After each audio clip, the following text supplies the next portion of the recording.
Hello बच्चों, कक्षा 12 के साहित्यिक और सामान्य सभी बच्चों को मेरा प्यार भरा राधे राधे। तो बेटा इसके पहले मैंने रामधारी सिंह दिनकर जी का 2 लेक्चर आपको पढ़ के अभिनव मनुष्य का बताया था।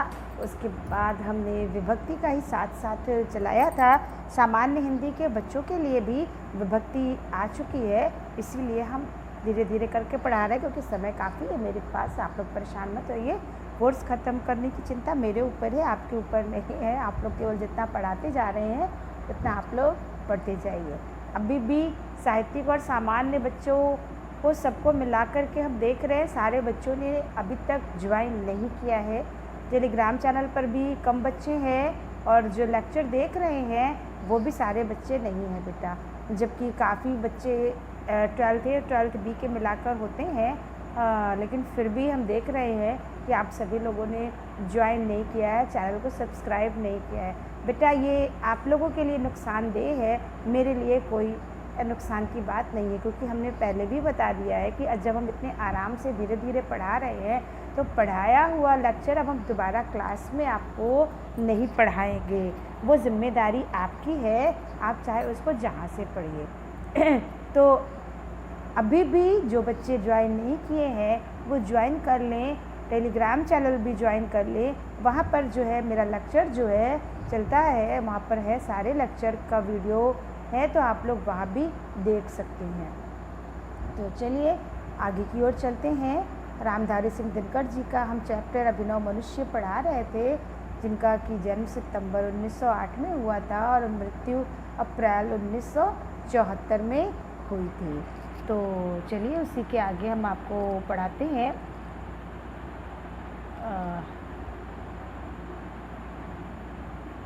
एक सेकंड।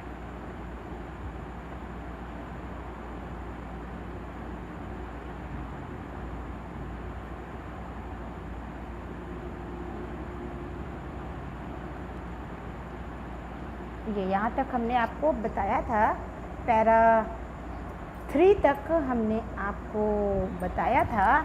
अब उसके बाद हम आपको पढ़ा रहे हैं पैरा 4।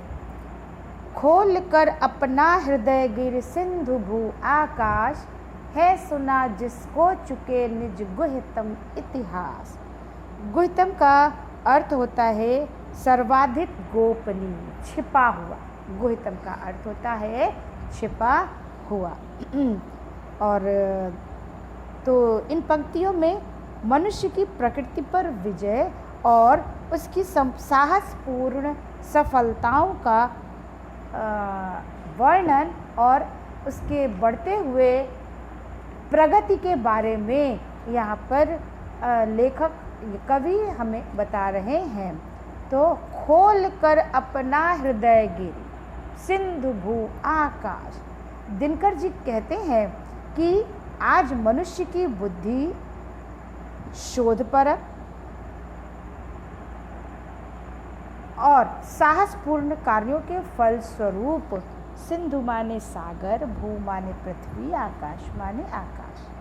तो कवि कहते हैं कि आज मनुष्य की जो बुद्धि है वो शोध परक होने के कारण एवं साहसपूर्ण कार्यों के फलस्वरूप वो पर्वत, सागर एवं आकाश के हृदय को खोल करके अपना रहस्यपूर्ण इतिहास भी बता चुका है। खोल कर अपना हृदय गिरी सिंधु भू आकाश। सिंधु माने सागर, पृथ्वी, आकाश अपने हृदय के रहस्य को भी खोल चुके हैं। निज माने अपना, है सुना जिसको चुके निज गुह्यतम इतिहास। किसको सुना चुके? मनुष्य को। तो वही कवि कह रहे हैं कि आज मनुष्य की बुद्धि शोध परक प्रवृत्ति एवं साहसपूर्ण कार्यों के फलस्वरूप पर्वत, सागर, पृथ्वी, आकाश अपना हृदय खोल करके अपना गुप्त इतिहास बता चुके हैं। खुल गए पर्दे रहा अब क्या यहाँ अज्ञे। अज्ञे माने अज्ञात। किंतु नर को चाहिए नित विघ्न कुछ दुर्जे। दुर्जे का अर्थ होता है जिसे जीतना कठिन हो, दुर्जेय। जिसे जीतना कठिन हो, मतलब जीतना असंभव नहीं लेकिन कठिन हो। तो वही कवि कह रहे हैं कि अब तो प्रकृति के समस्त रहस्यों से पर्दा हट चुका है, खुल गए पर्दे, पर्दे खुल गए हैं, यानी कि अब तो प्रकृति के सभी रहस्यों से पर्दा हट चुका है। अब क्या यहाँ अज्ञे, और अब यहाँ कुछ भी अज्ञात नहीं रह गया है। किंतु नर को चाहिए नित विघ्न कुछ दुर्जे, नर माने मनुष्य। इसके उपरांत भी मनुष्य को कुछ ऐसी उपलब्धियों की कामना रहती है। मनुष्य सब कुछ जान जाता है लेकिन उसके बाद भी उसे उपलब्धियों की कामना रहती है, और जिन्हें सरलता से प्राप्त कर पाना संभव ना हो। किंतु नर को चाहिए, मनुष्य को चाहिए कुछ विघ्न, कुछ बाधाएं, कुछ दुर्जे, कुछ ऐसी बाधाएं जिसों की कठिनता से पूरा किया जा सके।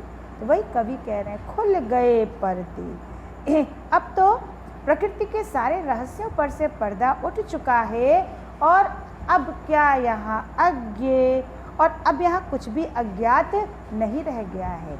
किंतु नर को चाहिए नित विघ्न कुछ दुर्जे। इसके उपरांत भी मनुष्य कुछ ऐसी उपलब्धियों की कामना करता रहता है जिन्हें सरलता से प्राप्त कर पाना संभव ना हो, और वह अपने लिए ऐसे बाधाओं को आमंत्रित करता रहता है कि सोचने को और करने को नया संघर्ष, नव विजय का क्षेत्र पाने का नया उत्कर्ष, नव विजय का क्षेत्र पाने को नया उत्कर्ष, कि वो जिन पर कठिनाइयों से ही सही परंतु विजय प्राप्त कर सके। फिर से देख लीजिए एक बार आप, क्योंकि हम बीच बीच में तोड़ तोड़ करके बताएं, शायद आप न समझ पाए हो, तो फिर से देखिए। खोल कर अपना हृदय गिर सिंधु भू आकाश, है सुना जिसको चुके निज गुहितम इतिहास। कवि कहते हैं कि आज मनुष्य की बुद्धि, शोध परक प्रवृत्ति एवं साहसपूर्ण कार्यों के फलस्वरूप सागर, पृथ्वी, आकाश भी अपने हृदय को खोल करके अपने सारे गुप्त रहस्यों को बता चुके हैं, और खुल गए पर्दे। अब तो प्रकृति के सारे रहस्यों पर से पर्दा हट चुका है। अब क्या यहाँ अज्ञे, और अब यहाँ पर कुछ भी अज्ञात शेष नहीं रहा है। किंतु नर को चाहिए नित विघ्न कुछ दुर्जे। इसके उपरांत भी मनुष्य को ऐसी उपलब्धियों की कामना रहती है जिन्हें वो सरलता से प्राप्त न कर पाए, या सरलता से प्राप्त करना उसके लिए संभव न हो सके, और सोचने को करने को नया संघर्ष, नव विजय का क्षेत्र पाने को नया उत्कर्ष। वह अपने लिए ऐसे बाधाओं को आमंत्रित करता रहता है जिस पर कठिनाइयों से ही सही परंतु विजय प्राप्त की जा सके। वह चिंतन कर्म की दृष्टि से प्रत्येक बार नए युग से संघर्ष करने को लालायित रहता है। नव्य जय का क्षेत्र, नव्य माने नवीन, उत्कर्ष माने ऊंचाइयाँ। वह चिंतन एवं कर्म की दृष्टि से प्रत्येक बार नए ढंग से संघर्ष करने को लालायित रहता है तथा नवीन क्षेत्रों में नवी ऊंचाइयों को प्राप्त करके निरंतर आगे बढ़ते रहना चाहता है। नव्य जय का क्षेत्र, वो कर्म की दृष्टि से प्रत्येक बार नए ढंग से संघर्ष करने के लिए लालायित करता है। नव्य जय का क्षेत्र, वो अपने लिए नवीन क्षेत्र में नई विजय प्राप्त करके निरंतर आगे को बढ़ते रहना चाहता है। आगे समझिए बेटा, ये इसका शब्द अर्थ है। चलिए ये इसके आगे, आज़ादी रोटी नहीं मगर दोनों में कोई बैर नहीं, पर कहीं भूख बेताब हुई तो आज़ादी की खैर नहीं। कितना बढ़िया उन्होंने कहा है, ये स्वतंत्रता पर लिखी गई कविता है। आज़ादी रोटी नहीं, आज़ादी कोई रोटी नहीं है कि जिसे सब लोग पाएं और खा लें, मगर दोनों में कोई बैर नहीं, और आज़ादी और रोटी एक दूसरे के पूरक भी हैं। अगर आप आज़ाद हैं तो सरलता से रोटियां मिल जाएंगी, और अगर आप आज़ाद नहीं हैं तो वही रोटी आपको बड़ी मुश्किलों से प्राप्त होती है। पर कहीं भूख बेताब हुई। स्वतंत्रता पाने के लिए अपनी भूख को दबाना पड़ता है, रोटियों को त्यागना पड़ता है, तब आज़ादी मिलती है। लेकिन यदि आप अपनी रोटियों का त्याग नहीं करेंगे तो आज़ादी की खैर नहीं, तो आप कभी भी आज़ाद नहीं हो पाएंगे। क्योंकि भूख को रोकने के लिए, या भूख जब तक हम स्वतंत्रता नहीं मिलती है तब तक हमें अपने भूख को दबाना पड़ता है। जब स्वतंत्रता मिल जाती है तब हम भूख शांत करने में सक्षम हो जाते हैं। तो यही दिनकर जी समझाना चाहते हैं कि परतंत्रता मनुष्य के लिए घातक है। अगर आप परतंत्र हैं तो 2 वक्त की रोटी भी आपके लिए मिलनी मुश्किल हो जाएगी। चलिए और आगे चलते हैं। उसी के आगे, पर धरासु परीक्षिता विश्लिष्ट स्वादहीन, यह पढ़ी पोथी न दे सकती प्रवेग नवीन। धरा माने पृथ्वी, सुपरीक्षिता माने भली भांति परीक्षा की गई या पढ़ी हुई। सुपरीक्षिता भली भांति जांची गई, पढ़ी गई या परीक्षा की गई। पर धरा माने पृथ्वी, सुपरीक्षिता। कवि कहते हैं कि मनुष्य की जो प्रवृत्ति है वो प्रगति के लिए नित नए क्षेत्र खोजने में लगी रहती है। मनुष्य की एक ऐसी प्रवृत्ति है कि अगर एक जगह उसने विजय प्राप्त कर ली तो वो दूसरी चीज़ों पर विजय प्राप्त करने के लिए तुरंत सोचने लगता है। ये मनुष्य की प्रवृत्ति होती है, अर्थात प्रगति के लिए नए क्षेत्र खोजने की रही है। और इसी के परिणाम स्वरूप उसने पृथ्वी की संपूर्ण जांच परख करके देख ली है। पर धरा सुपरीक्षिता, मनुष्य की प्रवृत्ति ये है कि वो प्रगति के लिए रोज नए क्षेत्र खोजता रहता है, और इसी के परिणाम स्वरूप उसने संपूर्ण पृथ्वी की जांच परख कर ली है, उसे देख लिया है। और विश्लिष्ट स्वाद विहीन, जिसका उसका विश्लेषण भी कर लिया है, किंतु अब पृथ्वी पर ऐसा कोई तथ्य नहीं रहा जिसे मनुष्य नहीं जान पाया है। विश्लिष्ट स्वाद विहीन, यहाँ पर कवि कह रहे हैं कि मनुष्य ने संपूर्ण पृथ्वी की जांच परख करके देख ली है, उसका विश्लेषण कर लिया है, और अब उसके लिए ऐसा कोई तथ्य नहीं रहा है जिसे मनुष्य ने जान नहीं लिया है। और इसीलिए अब पृथ्वी उसे स्वादहीन खाद्य वस्तु जैसे लगती है। जैसे आप किसी चीज़ को बार बार खाते रहिए तो अब उस चीज़ में फिर आपको स्वाद नज़र नहीं आता है, क्योंकि आपकी भूख शांत हो गई है। जब भूख शांत हो जाती है तब उसमें स्वाद नज़र नहीं आता है। तो ठीक वही स्थिति मनुष्य की भी है कि उसने पृथ्वी के बारे में सब कुछ जान लिया है और अब पृथ्वी पर ऐसा कोई तथ्य शेष नहीं बचा है जिसे उसने जाना ना हो। तो इसलिए अब ये पृथ्वी उसके लिए स्वादहीन खाद्य पदार्थ के समान हो गई है। अर्थात कहने का आशय है कि मनुष्य ने क्योंकि पृथ्वी के सारे रहस्य जान लिए हैं, अतः वैज्ञानिक प्रगति की दृष्टि से उसके लिए पृथ्वी पर अब कोई आकर्षण नहीं बचा है। यह पढ़ी पोथी न दे सकती प्रवेग नवी, यह पढ़ी पोथी न दे सकती प्रवेग नवी।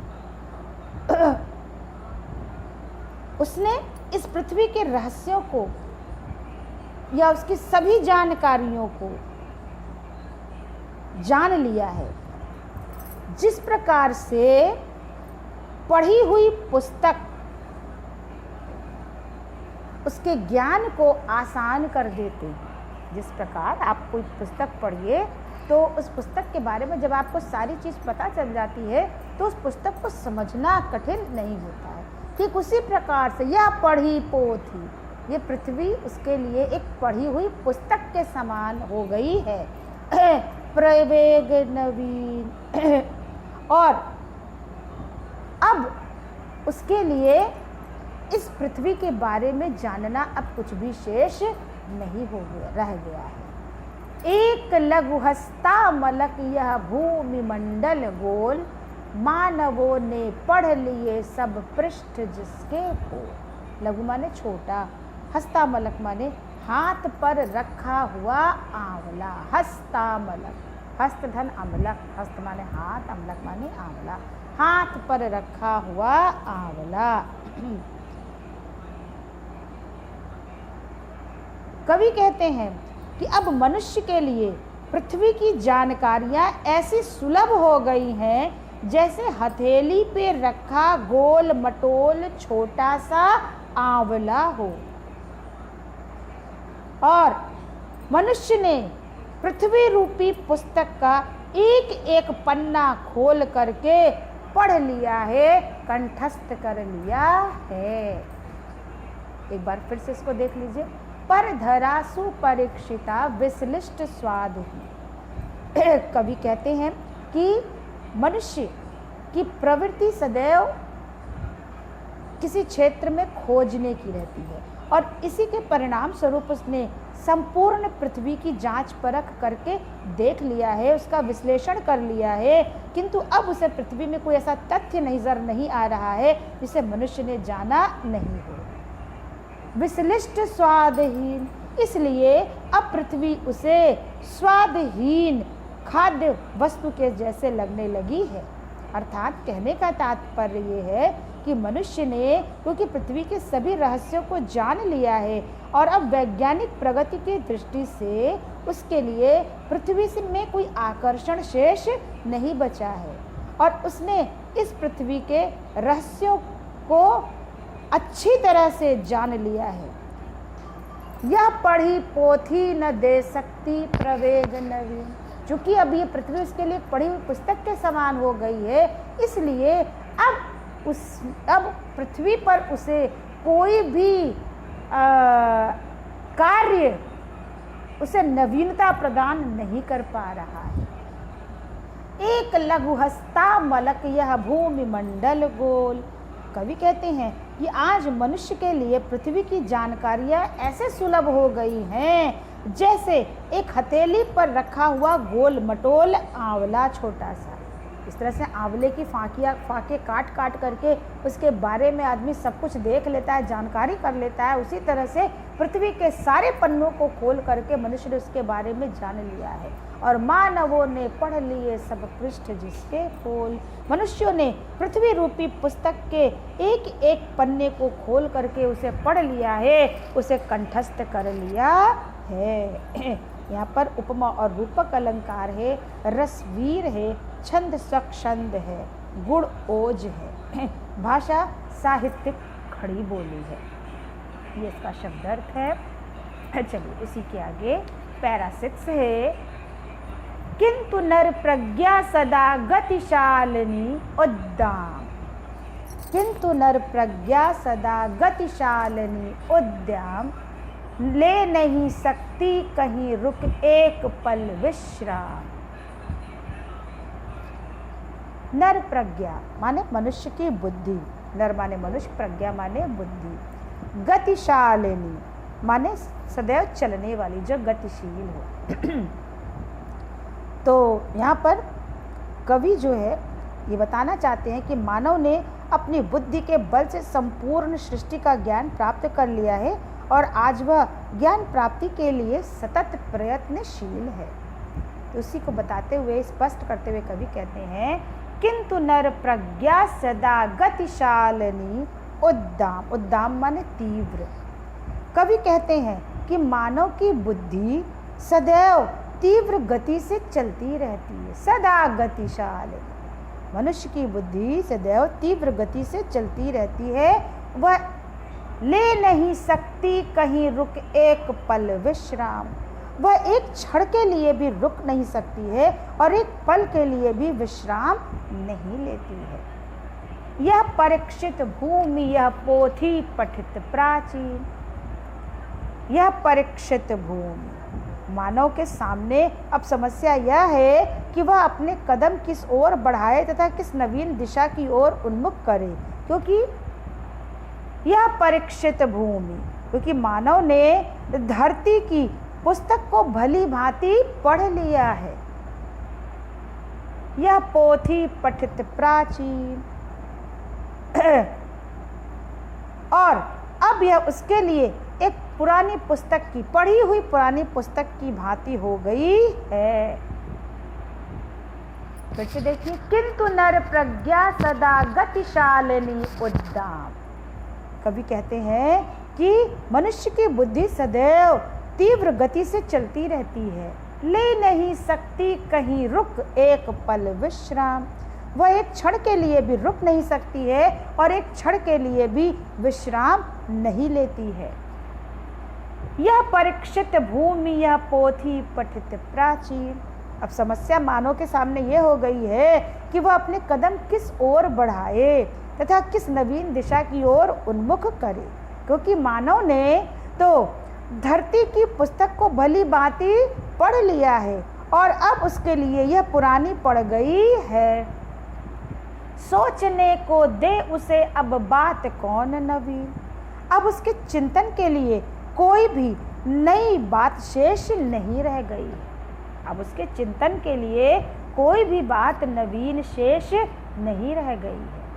यह लघु ग्रह भूमि मंडल, व्योम यह संक्रीर्ण। लघु ग्रह माने छोटा ग्रह, भूमि मंडल माने भूमि पृथ्वी, व्योम माने आकाश, संकीर्ण माने संकुचित। कवि कहते हैं यह लघु ग्रह भूमि मंडल, यह संपूर्ण भूमंडल उसके लिए एक छोटा सा ग्रह बन गया है। यह लघु ग्रह, ये पृथ्वी अब उसके लिए एक छोटा सा ग्रह बन गया है। और व्योम यह संकीर्ण, और यह विस्तृत आकाश अब उसके लिए सिकुड़ सा गया है। ये पृथ्वी एक छोटा सा ग्रह बन गया है और ये आकाश, इतना बड़ा आकाश जो है वो उसके लिए संकुचित हो गया है। अर्थात कहने का तात्पर्य है कि यह आकाश उसके लिए सीमित हो गया है। चाहिए नर को कुछ नया, नया कुछ और जग विस्तृत। अब तो मानव अपने लिए कोई नया क्षेत्र चाहता है। वह चाहता है कि उसे कोई नया और व्यापक संसार प्राप्त हो। किंतु चाहिए नर को नया कुछ और जग विस्तृत। कवि कहते हैं कि अब तो मानव अपने लिए कोई नया क्षेत्र चाहता है। वह चाहता है कि उसे कोई नया और व्यापक संसार प्राप्त हो। इस प्रकार मानव नए और विस्तृत संसार को खोजने के लिए सतत प्रयत्नशील है। यहाँ पर भी उपमा और अनुप्रास अलंकार है और सारी चीज़ें वही हैं। तो देखिए मानव कितना बुद्धिमान है। उसने पृथ्वी आकाश सबको समेट लिया है, सबको संकुचित कर दिया है, सबके बारे में जान लिया है। लेकिन विडंबना क्या है वो तो आगे पता चलेगी। जो आदमी इतना ज्ञानी हो, इतना बुद्धिमान हो, लेकिन ज्ञान और बुद्धि के होते हुए भी आज भी वो कितना पीछे है, इसके बारे में तो अभी आगे वाले लेक्चर में हम आपको बताएंगे। आज के लिए इतना ही। सभी को मेरा राधे राधे। अगर आपको मेरा वीडियो पसंद आ रहा हो, पढ़ाया हुआ पसंद आ रहा हो बेटा, तो आप सभी लोग मेरे वीडियो को लाइक करिए, शेयर करिए और चैनल को सब्सक्राइब करना। धन्यवाद। राधे राधे।